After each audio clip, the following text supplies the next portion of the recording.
Hey guys, Wolvie here, and this is a reshoot because unfortunately I just felt the other one didn't suit to my satisfactory needs or whatever, however you want to call it. But this is my thoughts on Google Stadia. Now, like I said, I already filmed this already, but I just want to make sure I do a reshoot just in case because I felt the other one didn't really meet up to my standards. So the title of this video is going to be Google Stadia: the good, the bad, and the ugly. Because there are good things about it, bad things about it, and ugly things about it, alongside my final thoughts and whether or not this is really worth buying. So we're gonna go over the good stuff first, to be fair. So when it comes to the bundle, the initial bundle that Google Stadia has, it's actually not that bad in sense of price. In fact, I feel it is quite reasonable. And when it comes to the selection games being available at launch, it's pretty damn good for having 31 games already ready to go at launch time. When it comes to the pro subscription price, it's reasonable in the sense of the monthly fees being $10 United States. And mind you, if I do throw out any monetary figures, sense of dollars, is going to be in United States dollars because I live in the US, just to get that out of the way. And like I said, the pro subscription price for $10 a month US, that's not bad. I mean, especially if you're tight on the finances, it's actually not that bad. And then the fact that you can play the Google Stadia on various types of devices like TV, computers, tablets, smartphones. It's actually, and the reason why that's good because it's like you're not stuck to one type to play it on. And then with the number of the way they're doing things in the sense of its approach, where they're not doing everything being compatible at once, is actually a good thing. So that way they can work on it as they go. And the available number of countries and territories being compatible to play this. In fact, that list is also growing. It's a perfect way to do it, in my opinion, because you're not just going into the deep end without working on it like from a gradual pace. And when it comes down to subscription plans, I'm hearing there's a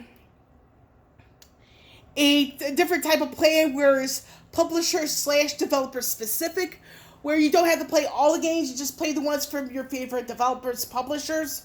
So that's a good thing. Like I said, I don't know if it's 100% true, but the fact that if it is, it's actually a good idea because that way it's like you pay whatever you want to, so to speak. And like I said, like my favorite thing out of the good is that, sense of compatible devices and where people can play demographics wise. The fact that they're not starting out too big at the start is a good thing because that way they can always be in line to improve. Now, with the good part out of the way, the bad. Now, their select number with the pro subscription is not that good in my opinion.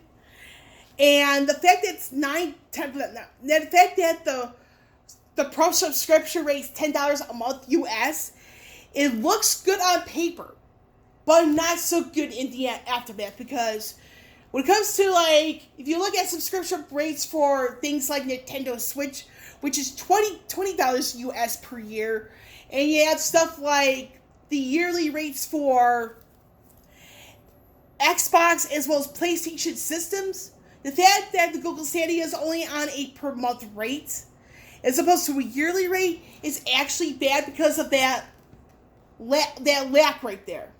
And to add on to that, there is a free plan, but that's not going to come out till sometime next year.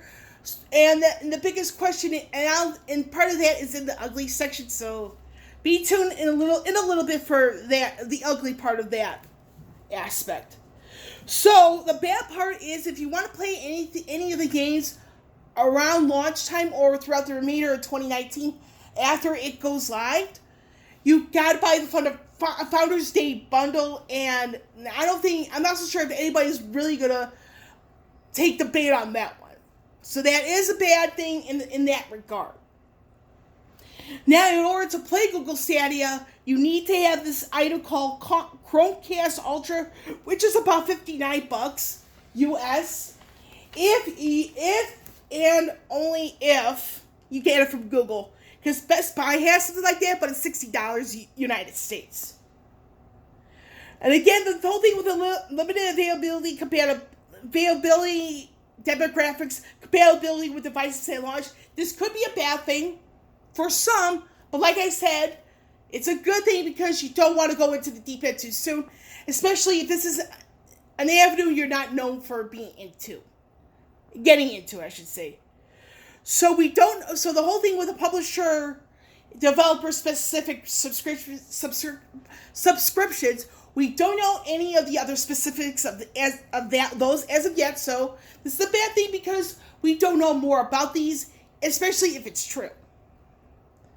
So the HDMI cable alongside the Chromecast is also going to be needed. So it's one of those, it's like, you need a lot of stuff around. If you have pets, this could be a bad thing because pets can have a habit of going into these type of cords.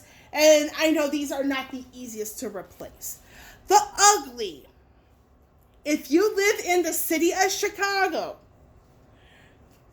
don't be surprised if you get slapped with an additional 9% tax on the streams. In the description for this video, I will have a link that comes straight from IllinoisPolicy.org that confirms this whole thing with a 9%. It's referred to as amusement tax. It's already implemented on PlayStation 4 users. So, with this tax in mind, do not be surprised if Google Stadia gets hit with the same exact amusement tax. And again, this is 9%. And I do want to add here that with this particular tax, it's already implemented on things like Apple, Netflix, Hulu, stuff like that. So it's already in place. So, and knowing that this is with the PlayStation 4 users, do not be surprised if this goes on to Google Stadia as well. Now, another ugly side of this is the fact that with the technological aspect of this, basically in the sense of varying demographics, we are just not ready for it. The timing, in the eyes of a lot of us, myself included, Google Stadia is coming too soon. And my biggest worry here is the data caps. Now, why is data caps an issue? Well, some carriers, in sense of internet service providers, have a cap at 1 terabyte. Depending on the connection, you can reach the cap in a short amount of time. And there could very well be a monetary fee to remove the cap. But the question within that is it a one-time thing or is it permanent? And by permanent, a monthly thing, meaning that the overall cost actually skyrockets from there. Now, he's done some videos on his YouTube channel with the Google Stadia, his worries about the whole thing. According to a smaller extent, but so I'll put his name in the description because he has more than one video out on the Google Stadia.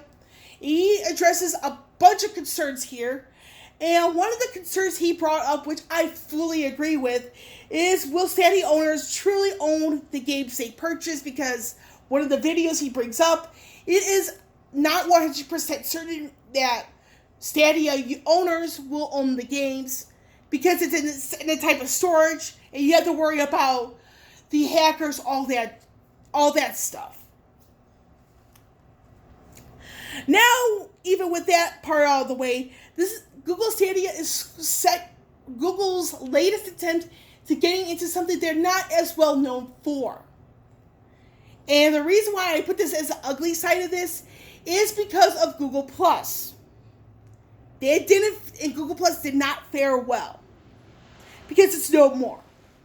Now, in regards to the free subscription plans and it coming out sometime next year, will people be able to wait for it to come to light? to save money, to put money back in their pocket. Now, with weather issues, this could disrupt service at will. So there's a lot of things going on right now, and with the weather being a factor into this, I really cannot trust the Google Stadia, in my personal opinion. And this does come down to certain aspects, with demographics, compatible devices, and will it really stay true to its word in sense of what it can do. Now, a couple of questions I have. Is the Google Stadia really worth buying? Right now, with the technological aspect of it, definitely no. Definitely not. And like I said, with the technology aspect of it, we are not quite ready for it just yet. However, this is a future investment-worthy product. But if the cards are played just right. Now, a few years down the line, where the tech is much more ready, much more capable and able, it's actually not a bad purchase.